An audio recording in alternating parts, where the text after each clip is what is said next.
Welcome back to my YouTube channel guys. In this video just we are going to discuss. So guys मैं आज की video में बात करने वाला हूँ यार, आप लोग कैसे IIIT हैदराबाद के अंदर एडमिशन ले सकते हैं अपने क्लास 12 की परसेंटाइल के बेस में। बहुत सारे लोगों को ये बात पता ही नहीं होगी यार कि मतलब IIT में जा सकते हैं हम क्लास 12 के परसेंटाइल के बेस पर भी। बहुत से लोगों को लगता है कि जेई ही है, जेई की मदद से ही हम IIT NIT ऐसे कॉलेज में जा सकते हैं, बट यार रियलिटी कुछ और है। तो इस वीडियो में हम लोग सारी चीज़ें डिस्कस करने वाले हैं। Everything will be discuss on this video, so watch the video till end. So सबसे पहले अपन लोग बेसिक डिटेल्स के बारे में सारी चीज़ें क्लियर कर लेते हैं, लाइक कहाँ पे एस्टेब्लिश है, लाइक लोकेशंस क्या हो जाएंगी, एरिया कितना हो जाएगा, तो सारी चीज़ें अपन डिस्कस करते हैं। तो सबसे पहले बात करने वाले हैं हम कि लोकेशन क्या होगी। तो लोकेशन जो है तेलंगाना हैदराबाद के अंदर ये लाइक लोकेशन हो जाएगी। एस्टेब्लिश ईयर कौन सा है, तो 1998 के अंदर जो है वो एस्टेब्लिश हुआ था। और एरिया मतलब कैंपस कितने एरिया में फैला हुआ है, वो 66 एकर्स के अंदर फैला हुआ है। और टाइप्स की बात करते हैं तो पब्लिक प्राइवेट पार्टनरशिप। और उसके बाद नेक्स्ट थिंग जो है हम बात करने वाले हैं लाइक कौन कौन से प्रोग्राम्स ऑफर किए जाते हैं इस कॉलेज के द्वारा, ठीक है, कितने कौन कौन से ऑफर्स किए जाते हैं। तो सबसे पहले अपन बात करते हैं बीटेक। बीटेक जो है वो 4 इयर्स का प्रोग्राम होता है, ठीक है। फिर उसके साथ साथ आपको ड्यूअल डिग्री भी मिल जाती है, बीटेक प्लस MS भी कर सकते हैं आप। यहाँ से स्टार्टिंग से कवर करते हैं सर। बैचलर ऑफ टेक्नोलॉजी 4 साल की होती है, जिसके अंदर आप एडमिशन जेई मेंस के थ्रू भी ले सकते हैं, DASA के थ्रू भी ले सकते हैं। DASA जो होता है अब्रॉड से अगर कोई स्टूडेंट आता है इंडिया में पढ़ने के लिए, उसके लिए होता है। बहुत से लोगों को ये चीज़ नहीं पता होगी DASA क्या होता है। तो DASA सिंपल सा होता है यार, मतलब जैसे अब्रॉड के लोगों को अगर इंडिया के अंदर एजुकेशन लाइक मतलब पढ़ना है IITs NITs के अंदर, तो वो जो एक काउंसलिंग होती है DASA, उसके थ्रू एडमिशन होता है, ठीक है। ये सारी चीज़ें हो जाती हैं अपनी क्वालिफिकेशन, मतलब क्या क्या ऑफर्स किए जाते हैं, कोर्स कौन कौन से ऑफर किए जाते हैं इस कॉलेज के द्वारा। नेक्स्ट चीज़ की जो बात करते हैं तो यार 12th परसेंटाइल, मतलब 12th से एडमिशन कैसे लेना है। सबसे मेन तो यही था कि 12th की परसेंटाइल से आपका एडमिशन कैसे लेना है इस कॉलेज के अंदर। तो मैं आप लोगों को बताने वाला हूँ कि आपको 12th में कितने परसेंटाइल होना चाहिए। गाइस ये सारी चीज़ें जो है बोर्ड टू बोर्ड भी डिपेंड करेंगी, आपके बोर्ड्स के ऊपर भी डिपेंड करेंगी। आपका अगर CBSE बोर्ड है तो सेंट्रल बोर्ड वाला होगा, ठीक है। अगर आपका स्टेट बोर्ड है तो उसमें आपका जैसे MP बोर्ड हो गया, राजस्थान बोर्ड हो गया, ठीक है। ऐसे बोर्ड्स होते हैं, सारे बोर्ड्स के परसेंटाइल कट ऑफ के अकॉर्डिंग ही आपका एडमिशन मिलेगा इस कॉलेज में, ठीक है। तो मैं सारी चीज़ें आपको डिस्कस करूंगा, A to Z मैं सारी चीज़ें आपको बताने वाला हूँ। तो सबसे पहले अपन बात कर लेते हैं कि 12th के अंदर एलिजिबिलिटी क्राइटेरिया क्या होगा। तो मतलब मिनिमम परसेंटाइल तो आपको 90% एग्रीगेट इन PCM के अंदर लाना ही होंगे, ठीक है। फिर उसके बाद अपन बात कर लेते हैं कौन से बोर्ड की कितनी कट ऑफ जा रही है। Board of intermediate education Andhra Pradesh. Guys Andhra Pradesh जो है उसके अंदर 100% मतलब 100% की कट ऑफ गई है। अगर आंध्र प्रदेश बोर्ड से आपने 12th की है, 100% लानी पड़ेंगे आपको, तब जाकर के आप IIIT हैदराबाद के अंदर एडमिशन ले पाएंगे।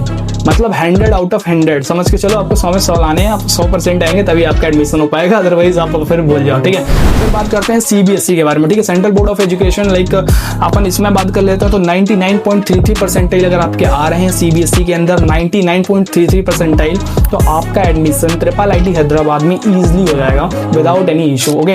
तो आपको CBSE का आपने देख लिया, Chhattisgarh board of secondary education का देख लेते हैं तो इसका काफी कम है, लाइक 90% में आपको यहाँ पर IIIT में एडमिशन मिल जाएगा। ये तो काफी अच्छी चीज हो गई यार।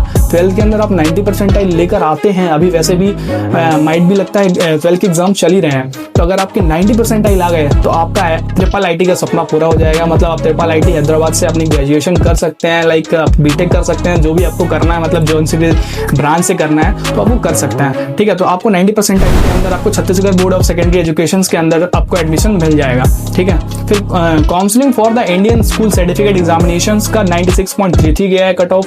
Counselling of higher secondary education Odisha का गया है 96.67 and Delhi board of education का गया है 93.67 percentile and the Goa board of secondary and higher secondary education का गया है 94.67 परसेंटाइल। तो ये अपन ने बात कर ली कि कितने परसेंटाइल पर आपका कट ऑफ जो है वो गया है IIIT हैदराबाद के लिए, ठीक है। तो इतने परसेंटेज अगर आपके आ रहे हैं तो आप यहाँ एडमिशन 12th की बेस पर ले सकते हैं। चलिए आगे बात कर लेते हैं प्लेसमेंट्स के बारे में यार, कि फीस क्या होगी, यहाँ का फीस स्ट्रक्चर देख लेते हैं, लाइक प्लेसमेंट क्या है, मतलब हाईएस्ट पैकेज कितना गया है, एवरेज क्या जाता है, लोएस्ट क्या जाता है, ROI क्या है, सारी चीज़ें अपन इसमें एक बार देख लेते हैं। तो like let's move to the placement and fees structure. So यहाँ पे अपन बात कर लेते हैं कि 4 साल की जो आपकी फीस होने वाली है, लाइक टोटल फी जो होगी आपकी 1 साल की वो 4.5 लाख रुपीज होगी 1 साल की, ठीक है। तो 4 साल का आप लोग लगा लो यार, 4 साल का 16 हो जाएगा, 5 मतलब अप्रॉक्सीमेटली 20 लाख रुपीज आपके लगने वाला है, ठीक है। फिर उसके बाद प्लेसमेंट्स की बात करते हैं तो प्लेसमेंट्स के अंदर आपका हाईएस्ट पैकेज जो है 1.28 करोड़ का गया हुआ है एंड एवरेज पैकेज की बात करें तो 31.98 लाख का गया हुआ है और हाईएस्ट पैकेज भी काफ़ी बढ़िया है, मतलब 1.25 करोड़ का पैकेज जा रहा है, मतलब बहुत सही है। सो जस्ट यार लग जाओ मेहनत के अंदर और क्लियर कर लो यार। 99 परसेंटाइल आप मतलब एवरेज जो आपके परसेंटाइल होंगे 95 to 100 परसेंटाइल के ऊपर बीच में रहेंगे, ठीक है। आपके बोर्ड्स के अकॉर्डिंग मैंने आप लोगों को बता दिया आपको कितने परसेंटाइल लेकर आने हैं। उस परसेंटाइल के अंदर अगर आप क्राइटेरिया में फिट बैठ रहे हो तो आपका एडमिशन हो जाएगा। बस अपना थोड़ा पुश कर लो यार, बढ़िया परसेंटाइल लेकर आ दो। जेई के चक्कर में आपका मतलब जेई से भी आप एडमिशन ले सकते हो। अगर आप जेई की तैयारी कर रहे हो तो जेई से भी एडमिशन ले सकते हो, कोई प्रॉब्लम नहीं है। लाइक इस वीडियो में मेरे को सिर्फ कवर करना था कि क्लास 12 से आप कैसे एडमिशन ले सकते हैं IIITs के अंदर, तो वो चीज़ मैंने कवर कर दी है। I hope you like this video. If you like this video, so subscribe my channel and thank you so much for watching my video. We will meet in next video. Until bye bye.